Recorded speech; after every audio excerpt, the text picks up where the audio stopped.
Cari maklumat dan berita politik yang bebas, kupasan yang tepat, panas. Dapatkannya secara eksklusif hanya di Jom Channel. Komitmen kami, pentasan berita Isnin hingga Jumaat. Berbicara dan isu semasa, kami garapkan secara langsung. Panel-panel berkaliber dan profesional. Interaktif, pandangan anda kami raikan.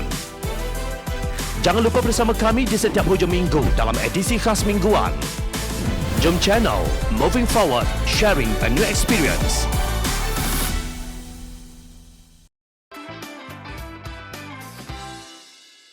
Bubar Dun Melaka, betul atau gopoh? Ahli Dewan Undangan Negeri Sungai Udang, Datuk Seri Idris Harun berkata, walaupun pemimpin Pakatan Harapan yang akan dipilih sebagai Ketua Menteri, Melaka tetap akan maju.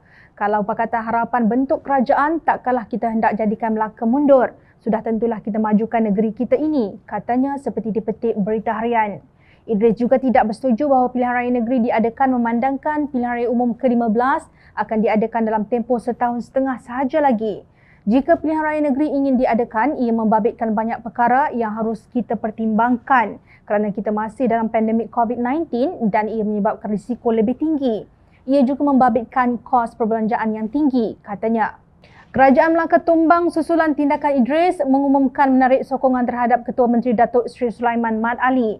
Turut bersama beliau ialah Ahli Dewan Undangan Negeri UMNO Pantai Kundur, Datuk Nur Azman Hassan, Datuk Effendi Ahmad Bersatu Teluk Mas dan Datuk Nur Hizam Hassan Bakti Bebas Pengkalan Batu.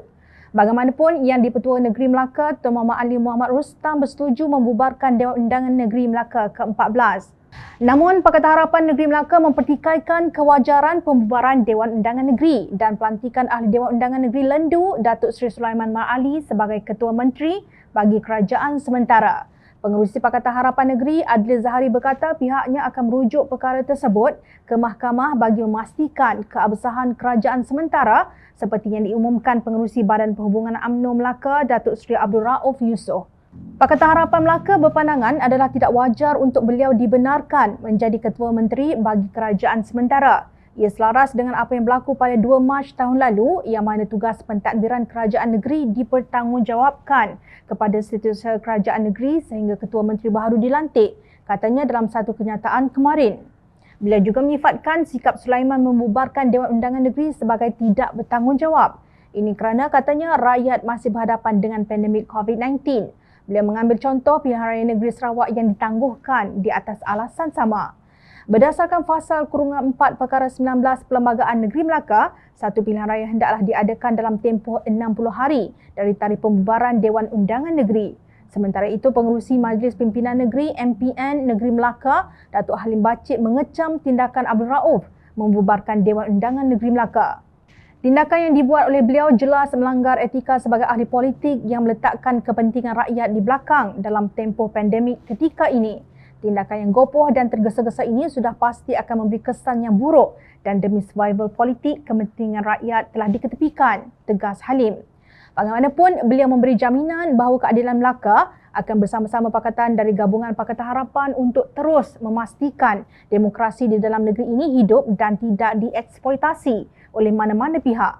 Dalam pada itu, Jawatan Kuasa Tertinggi Pusat CEC DAP turut mempertikai kewajaran mengadakan pilihan raya negeri Melaka pada saat ini.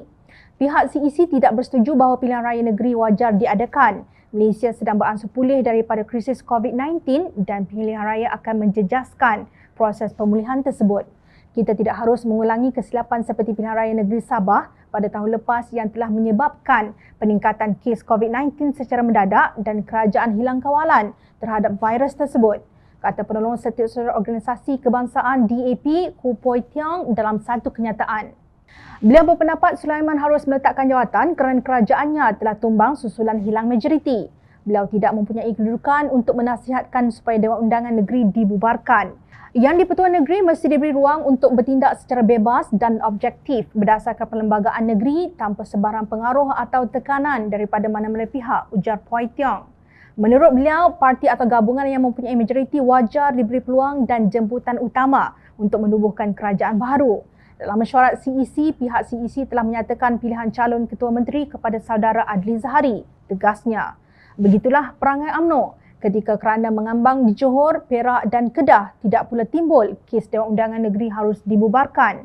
Tetapi apabila kerajaannya tumbang, maka mereka segera berlari membubarkan Dewan Undangan Negeri walaupun tahu kini negara masih dilanda dengan wabak COVID-19 dan kewangan yang kritikal.